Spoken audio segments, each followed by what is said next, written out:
안녕하세요. 치킨스탁TV입니다.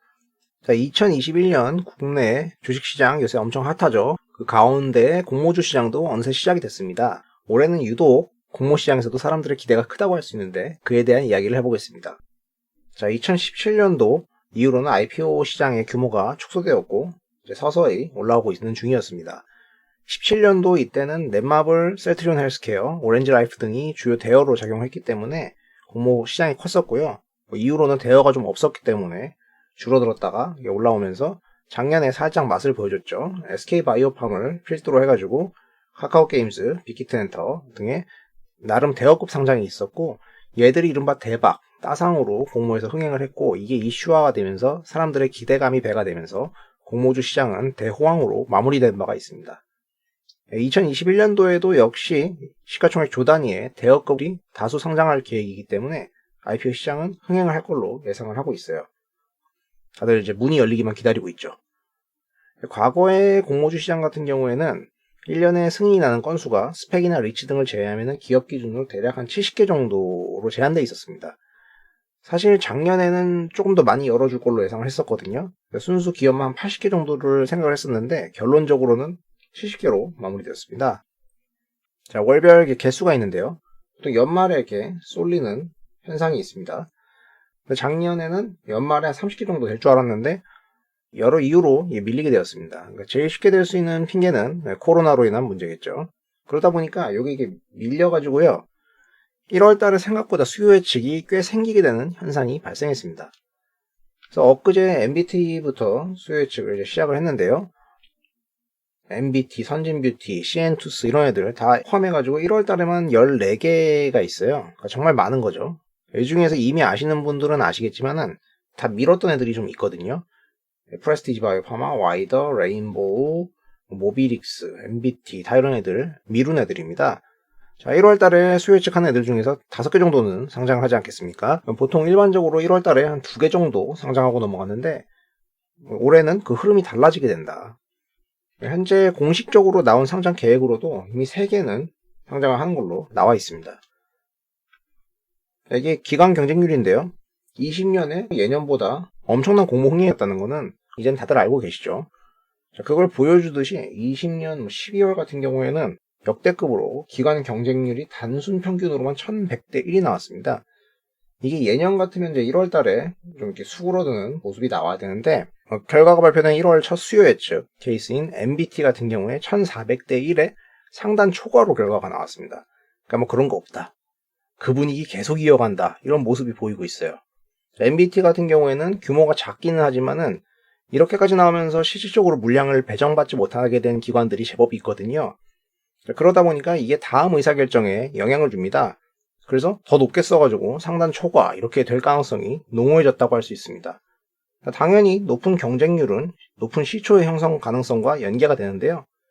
예년 같으면 낮은 시초가 수익률을 보이게 되면 1월달 같은 경우 수익률이 좀 계절성을 띠면서 낮아지는데 12월달 같은 상단 초과 1000대 1 분위기로 가면은 이 정도 수익률이 나올 수도 있다고 설레발을 쳐볼 수도 있을 것 같고 그런 경우에는 13년도에 높았던 1월달 분위기를 갱신하는 고무적인 분위기를 형성할 것으로 생각이 됩니다. 자, 상장을 노리는 심사청구 기업들 같은 경우에 이미 개수가 조금씩 많아지고 있는데 작년에 사상 최대로 청구를 했습니다. 여기서 특이한 점이 보이십니까? 바로 이 부분. 기술 기업으로 청구를 한 케이스죠. 이 기술특례 상장 같은 경우에는 여러 전형이 있습니다만은 18년도 이후로는 한 20개 정도는 연간 찍어준다는 거죠. 그래서 20년에 25개사가 이 전형을 이용해서 코스닥 상장을 했습니다. 자, 앞으로도 이 정도는 나온다고 봐야 될 것 같습니다. 작년에 상장되었던 기술특례 기업 같은 경우는 25개의 리스트는 이와 같습니다. 읽어보십시오. 자, 눈치채실 분들은 아셨겠지만은 이익이 나지 않는데 상장을 추진한 회사는 대부분 바이오 회사라는 거죠. 비바이오 회사들 같은 경우 IT 회사들도 좀 있겠지만은 대부분 자금 조달이 필요한 애들이 바이오 회사들이고 작년 같은 경우 특이점은 체외 진단 쪽 코로나 키트 관련된 녀석들이 많이 상장된 걸로 보입니다. 백신이 나오긴 했지만은 여전히 국내에 키트 수출이 잘 되고 있기 때문에 21년도까지 이런 회사들이 상장될 가능성이 있습니다. 이런 회사들 말고도 이미 번호표 작년에 뽑아놓고 기다리고 있는 상장 유망주들도 쫙 있습니다. 장에서는 이미 이런 비상장인 기업들의 주가가 작년에 공모 흥행을 힘입어가지고 버블이다 싶을 정도까지 주가가 반영되고 있기도 합니다. 여기 보면 SK 계열사들 눈에 띄네요. 자, 결과적으로 21년도에 공모주 시장은 사상 최대의 규모가 될 가능성이 높습니다. 무려 2017년도에 2배가량이 될 걸로 전망이 되고 있어요.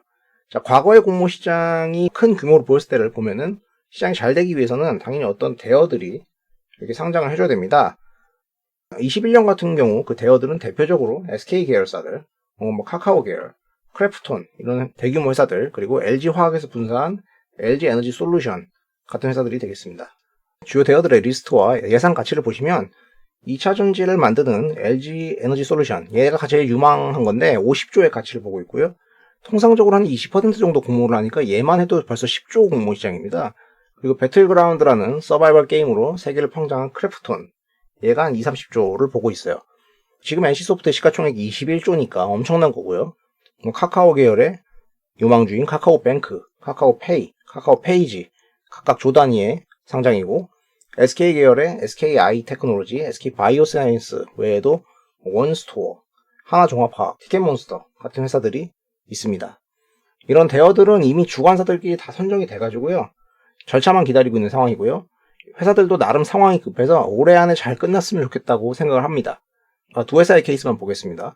일단 LG 같은 경우 화학에서 분사하면서 그때 당시 여기저기서 난리치면서 이거 분사하면 안고 오면 찐빵이니 주주가치가 희석된다더니 엄청 징징댔잖아요.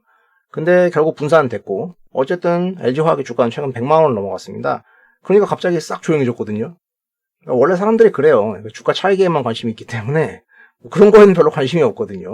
근데 사실 회사가 LG 계열 쪽에서 돈 나올 구석이 많지가 않잖아요. 근데 그 반면에 전기차 시장, 배터리를 좀 시장을 점유하려면은 캐파를 공격적으로 투자를 해가지고 시장을 따라가야 되는데 그 경우에는 무조건 자금 조달을 해야 된다는 거는 그룹 상황을 좀만 계산해봐도 나오거든요. 그러니까 회사가 상장해서 조달하려고 분사를 한 거잖아요. 그러니까 그게 빨리 처리가 돼야지 돈이 생겨서 따라갈 수가 있고, 그래줘야 뭐 국가 차원에서도 경쟁력이 생기는 거기 때문에 승인이 날 가능성이 매우 높겠죠. 그래서 실제로 상반기 지나서 바로 상장될 걸로 이야기를 하고 있고요. 하나 같은 경우에는 이제 하나 종합화학이 상장을 하는 게 자기들 측면에서 좋은데, 얘 같은 경우에 지분을 39% 들고 있는 하나 에너지가 있고, 얘의 지분을 들고 있는 H솔루션이라는 데가 있는데, H솔루션은 아드님들 회사다. 여기를 상장시켜서 가치를 높이고 유동화시켜놔야 승계할 때 카드로 쓸 가능성이 높다는 거죠. 자, 일단 회사들이 원하고 있고 뭐 그렇게 진행이 된다고 해도 시장에서 받아줘야지 공모가 흥행하는 거지 않습니까? 받아줄 수 있는 니즈가 있어야 되는데 유동성이 풍부하다는 거죠. 작년에 IPO 청약 증거금만 300조가 벌렸다고 합니다. 올해 여기다가 이모저모로 돈이 더 들어올 거라고 보고 있잖아요. 일단 얘기 많이 되고 있는 토지보상금 50조 이야기가 계속 나옵니다. 은행에서 이거 어떻게든 끌어오려고 전쟁이다 하는데 이게 요즘 같은 시대에 은행 갈 일 없겠죠. 그렇다고 부동산 사기도 만만치 않은 전국이기 때문에 일부라도 시장으로 올 거다.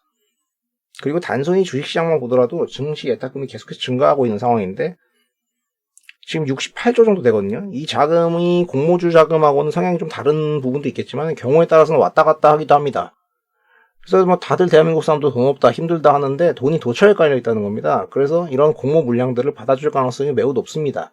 이럴 때 이제 상장을 진행해줘야 흥행 가능성이 높기 때문에 해당 기관들도 잘 처리해줄 가능성이 높습니다. 자, 그리고 최종적으로 바뀐 제도가 있죠. 바로 공모주 균등 배정 방식인데요. 과거에는 이제 공모주를 돈을 많이 놓은 사람들이 많이 가져가는 방식이었지 않습니까? 이거에 대한 컴플레인이 이제 적용이 돼가지고 일부 개선이 됐죠. 이게 최초로 적용되는 케이스는 이제 CN2 성진하고 C랩이죠. 절반 같은 경우에는 균등 방식을 하고 나머지 절반 같은 경우에는 청약 증거금에 따른 비례 방식으로 배정이 됩니다. 이거를 이제 경우에 따라서 추첨으로 나와줄 수도 있다고 했었는데 그 가차안은 역시 무리수여가지고 슬그머니 사라졌습니다. 공모주를 이렇게 한다고 해서 애초에 많이 받을 수 있을지에 대해서는 약간 의문점이 있습니다만은 그래도 균등 배정 방식을 사용하게 되면 아예 못 받는 것보다는 쥐꼬리만큼이라도 받을 수가 있기 때문에 푼돈이라도 확실하게 벌 수 있으면 이쪽이 낫다고 생각하는 사람들이 나올 거니까 여러모로 핫한 시장이 오래 기다리고 있는 것 같습니다. 자, 앞으로 이제 신규 상장을 하는 공모주들에 대해서 시간이 되는 대로 제가 분석을 해서 예전처럼 올릴 거고요. 이렇게 해서 간단하게 2021년도 시장 프리뷰를 해봤습니다. 영상이 도움이 되셨다면 구독과 좋아요를 부탁드리겠습니다. 시청해주셔서 감사합니다.